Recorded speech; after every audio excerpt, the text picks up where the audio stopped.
Hello everybody, this is Toys R Us, and for this special video showcase we're going to be looking at some of the Japanese combiner boxed gift sets.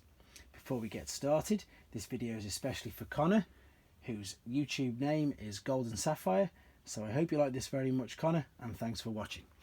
Right, what we're going to do then, we're going to have a quick look at these just at the front, and then what we're going to do, especially the reason for doing this, is just to look at the main difference in the artwork on the Japanese boxes.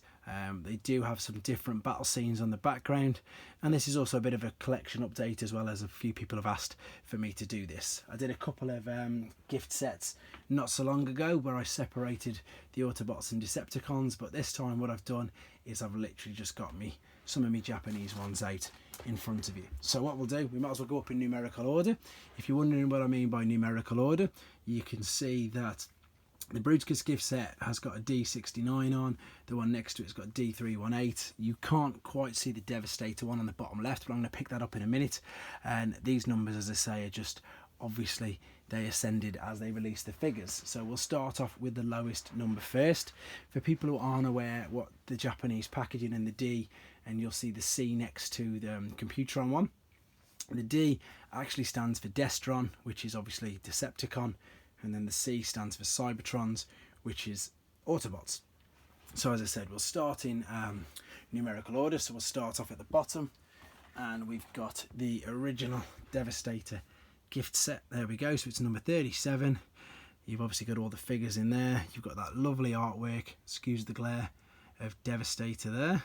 Obviously I can't really understand any of the language, but I'm sure it's quite easy to work out that you've just got the names of the figures there. I do love the fact that everything's in polystyrene, as you know, same as the UK gift sets, but just the standard figures as well get released in that type of packaging. So we've got one of the famous battle scenes there, but you'll see that it's slightly different from the UK version. So you've got Devastator added there to Grimlock, who's biting on the Insecticon there. We've got two Blitzwings, one there and one there, and yeah, Grapple's coming in the background. Grimlock's transforming there and he's robot mode, and of course you've got Tracks there in the red colour as well. I love this battle scene, it's so good, and it's yeah, it just looks so good, and at the time I wished we'd have had it on some of our packaging. But there you go, there is the first one. So that's Devastator, and that was number 37. As we're saying in numerical order, and this at the time was a Japanese exclusive. This is D78, and this is Preda King, and this wasn't available anywhere apart from Japan until it was reissued. So obviously the Predacons were available in the US individually. They actually weren't available at all in the UK. We were deprived of them. But this gift set, and it is a big heavy gift set, I'm trying to hold it here, it's got a handle on the top so you could even carry it round to your mates. It's brilliant, it's so good. And of course at the time it also meant, before we look at the battle scene, that it was the only place that you could see that the Preda King tech spec, because again it was only available in Japan. So we've got here one of the famous battle scenes with Metroplex and Trypticon, so the two titans there, and funnily enough Dive Bomb is flying out there as well. Again, lovely bit of artwork, and there's the Predacons there, and it's showing how you combine them. It's got them in their assault mode there as well, so it's got the weapons that they use for the combiner kibble, so it's got the feet on the back as weapons. There we go, so that's the Japanese one. So next number up then is going to be Bruticus, and that's D69. So that's obviously, no, I messed this up, didn't I? What an idiot I am. I do apologise. I'm going to continue then.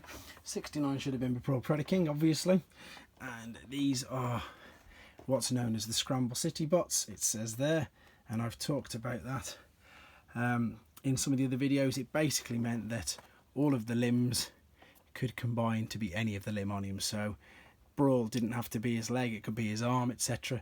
And that's why it referred to as Scramble City, which is also the cartoon that was being aired in Japan at the same time. So there we have Bruticus, D69. My apologies, this guy should have obviously come before Preda King. And I'm going to spin it round, and now we've got another battle scene that you don't really see. So you've got Trypticon and Metroplex, but this time they are transformed. They are in obviously robot mode and T-Rex mode or dinosaur mode. And again, fantastic battle scene. You've got the other combiners there in the background. You've got Superior and Menasor, and you've got Ultra Magnus down the bottom here as well. So Again, lovely bit of artwork, only seen on the Japanese boxes. Now back to numerical order, and again my apologies, and this is the only Autobot one I've got at the moment.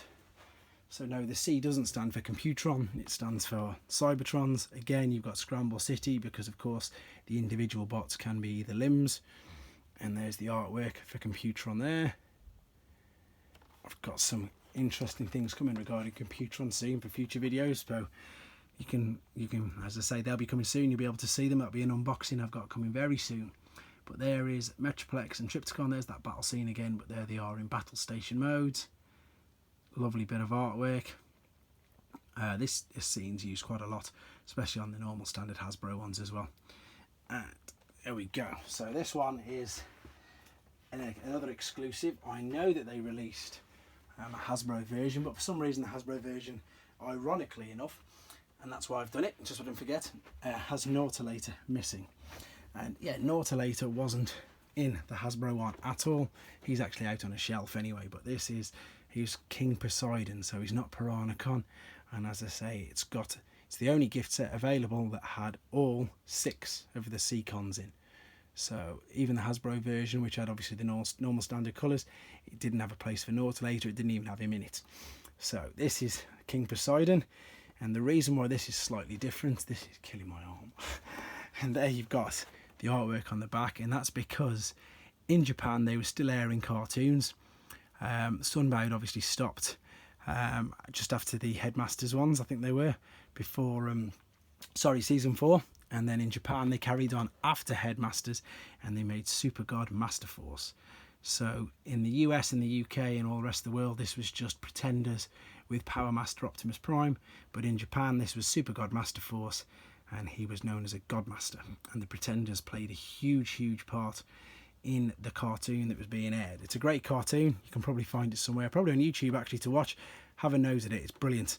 But of course now on the back of this you've got 7 tech specs, because of course you've got King Poseidon as he was known rather than Piranha. But there it is, that's the battle scene on the background. Lovely. So I hope this was informative for you guys. So as I say, there is a couple of differences between these sets, and of course I know that we have since had a reissue of the Preda King gift set, but at the time it was the only place to get one. My apologies for not even being able to count numerically and completely messing it up in the middle, but it didn't take too much away from the video. And then of course you don't all need to comment that, oh, you messed it up, because I did realise. But once again, this video was for Connor. I hope he enjoyed it. I hope everybody enjoyed it, to be fair. I do love the Japanese boxes. I do harp on about them quite a lot. And yeah, I've got some exciting stuff coming along, especially regarding computron. That'll be probably one of my next unboxing videos, to be honest. But there we go. Hope you enjoyed this. Hope you like looking at the artwork, and keep your ideas, your suggestions, any videos you want me to do, and I'll gladly do it for you. Thanks very much.